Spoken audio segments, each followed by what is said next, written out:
Bueno, con más de 6.000 casos de COVID-19 registrados ayer, ya parece bastante claro que estamos entrando a una nueva etapa, tal vez una quinta ola de la pandemia.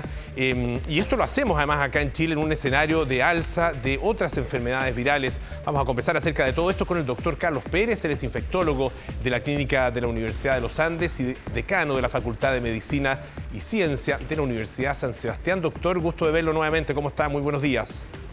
Buenos días, Polo.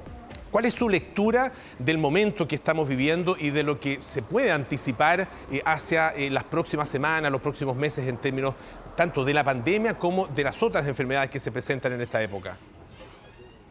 Bueno, tal como usted señala, estamos con un aumento en el número de casos bastante significativo, ya vamos sobre 6.000 y podrían seguir aumentando, pero yo no diría que es exactamente una ola como la que hemos vivido en el pasado, que en general ha coincidido con nuevas variantes de preocupación, ¿no es cierto?, virus que han ido cambiando. En este caso se trata de la misma variante Omicron, algunos linajes que han ido variando, pero es la misma variante Omicron que está teniendo un aumento en el número de casos, pero a diferencia de olas anteriores, ello no se ha acompañado de un aumento significativo en las hospitalizaciones y en particular en la ocupación de camas críticas y pacientes en ventilación mecánica, que en este momento están en alrededor de 100. Entonces, no es exactamente lo mismo, pero sí, por supuesto, eso significa un mayor número de personas, mayores consultas a nivel ambulatorio, pero menos casos graves, particularmente en personas vacunadas. ¿En qué se diferencia cuál es la razón, digamos, que explica esas diferencias con las olas que tuvimos, particularmente la última, que fue muy fuerte en el verano, sobre todo en cantidad total de casos? ¿Es el tema de la vacunación? ¿Se están dando algunas otras condiciones que expliquen esta diferencia?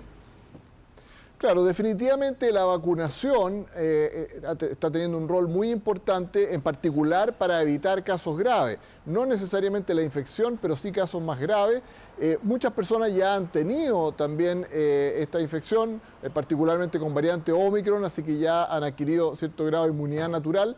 E insisto, no han aparecido nuevas variantes de preocupación en el mundo. En todos los lugares sigue circulando Omicron, no ha aparecido ninguna variante nueva y eso hace pensar, ¿no es cierto?, que podría ser, si es que las cosas se mantienen así, esta la última brote u ola, como queramos llamarle, y después, efectivamente, meses más adelante pudiéramos pasar a una situación de endemia si es que no aparecen nuevas variantes. Ahora, esto coincide con una época del año, ¿no es cierto?, que siempre es compleja por las enfermedades invernales, la presencia de sincicial, la presencia de influenza, más el COVID, por supuesto, que puede generar un cuadro tal vez un poco más complicado. ¿Cuál es la perspectiva que hay con respecto a esta combinación de distintos tipos de enfermedades? Claro, en este momento lo que está ocurriendo es que simultáneamente ya comenzó la circulación de otros virus respiratorios tradicionales que vemos en esta época del año. Ya tenemos circulando parainfluenza, tenemos adenovirus, ¿no es cierto?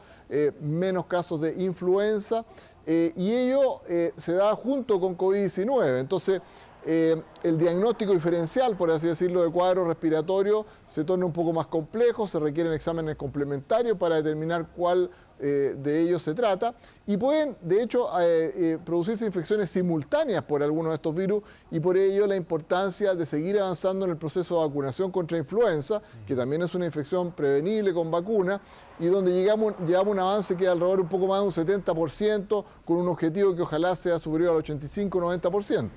Claro, ese es el objetivo para el caso de la influenza y también era el objetivo, por lo menos el 80% para el caso del COVID-19. Hasta hace algunos días estábamos en alrededor del 60%. ¿Eso efectivamente genera una buena cobertura o todavía falta incentivar más la vacunación? Bueno, en influenza estamos cortos, por eso se extendió el periodo de vacunación, ¿no es cierto? Tenemos que seguir avanzando y el llamado es particularmente a todos los grupos de riesgo. Recordemos que esta es una vacuna completamente gratuita, que está indicada en niños entre los 6 meses y los 5 años de edad, embarazadas, mayores de 65 años, personas con enfermedades crónicas, personal de salud y cualquier persona que quiera recibirlo directamente. Así que ese es el llamado. Y respecto a COVID-19, en lo que estamos quedándonos cortos es en la dosis de refuerzo.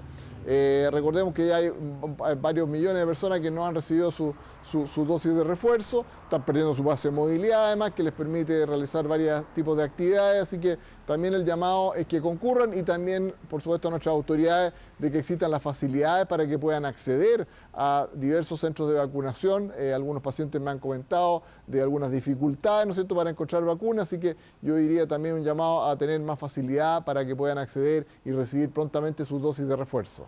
Esto, claro, vamos a entrar en un periodo que es complejo y se van a ir cumpliendo también los meses desde la última vacunación de refuerzo para los primeros que recibieron la vacunación de refuerzo, ¿no es cierto?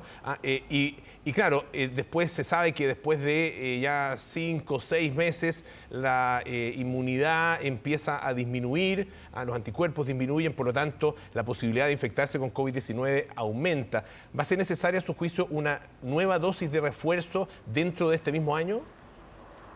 Claro, la quinta dosis, ¿no es cierto?, que se ha discutido tanto, bueno, ya se ha hecho un análisis científico por parte del CABEI, ¿no es cierto?, del Programa Nacional de Inmunizaciones. La decisión por ahora es que para la población en general no está considerada una quinta dosis durante este año, sí para algunos grupos de mayor riesgo que están más expuestos y que pueden perder su inmunidad más rápido o no tener una respuesta tan buena a la vacuna. Porque sería bastante complicado pensar en una quinta dosis cuando todavía hay personas que ni siquiera han recibido su tercera o la cuarta. Claro. Entonces yo creo que primero tenemos que completar ese proceso durante el año. Recordemos que ya muchas personas perdieron su pase de movilidad. Después en 1 de junio también van a haber otros que van a perderlo. Entonces el llamado, y más que por el pase de movilidad, es para protegerse. Recordemos, insisto, que esto protege principalmente contra enfermedades graves, contra complicaciones, contra muerte. Y eso es el llamado, ¿no es cierto?, a todos nuestros compatriotas.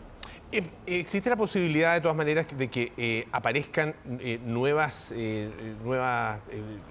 cepas, ¿no es cierto? Nuevas variantes, más bien. Eso...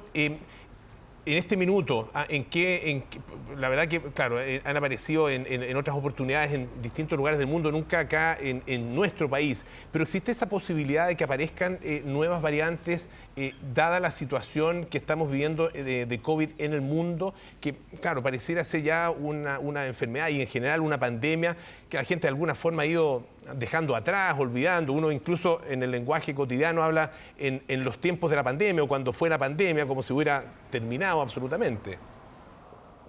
Bueno, siempre existe la posibilidad. Ello tiene que ver principalmente con que siga ocurriendo transmisión comunitaria en un gran número de personas, ¿no es cierto?, donde hay gran replicación viral, que es donde se generan estas mutaciones y emergen las variantes. En la medida en que un mayor número de la población a nivel mundial ya haya adquirido inmunidad, sea por infección natural, sea por vacuna o por ambos, ¿no es cierto?, ese riesgo va disminuyendo. Y hasta el momento hay una vigilancia muy activa al respecto. No han aparecido definitivamente nuevas variantes de preocupación. Solo pequeños cambios en la variante Omicron, linaje, subtipos, ¿no es cierto?, que tienen algunos un poquito más de transmisibilidad, pero que no tienen diferencias significativas con la variante Omicron tradicional. Así que por ahora eso no ha ocurrido. Estas nuevas variantes siempre han aparecido en países muy poblados, ¿no es cierto?, donde hay gran cantidad de población, en Sudáfrica, en la India, y hay mucha vigilancia, insisto, y todavía eso no se ha detectado, así que ojalá que no vuelva a ocurrir. Doctor Carlos Pérez, le agradecemos muchísimo que haya estado esta mañana aquí en Tele 13 AM. Que tenga muy buenos días. Buenos días, Polo.